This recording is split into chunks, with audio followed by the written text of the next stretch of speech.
સુરત શહેરના ઉત્તરાયણ વિસ્તારમાં હૃદય કંપાવી દે તેવી ઘટના સામે આવી છે, જેમાં ધાર્મિક આસ્થાના પ્રતીક સમન પ્રસાદનો ઉપયોગ કરીને એક આખા પરિવારને મોતને ઘાટ ઉતારવાનો પ્રયાસ કરવામાં આવ્યો હતો।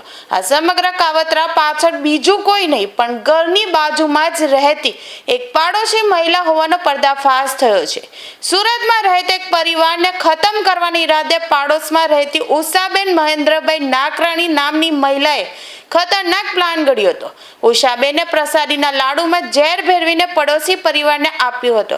પરિવારના સભ્યો આ લાડુ પ્રસાદી સમજીને ખાઈ લે છે અને તેમનું મોત નીપજે તેવું કુર ઈરાદો આ પાછળ છુપાયેલો હતો। આ મામલે ગંભીર નોંધ લેતા પોલીસે ઝીણવટભરી તપાસ હાથ ધરી હતી। તપાસના અંતે કાવતરાનો છેડો પાડોશમાં જ રહેતી ઉષાબેન નાકરાણી સુધી પહોંચ્યો હતો। પોલીસે ત્વરિત કાર્યવાહી કરીને ઉષાબેન વિરુદ્ધ ફરિયાદ નોંધી તેમની ધરપકડ કરી વધુ તપાસ હાથ ધરી છે।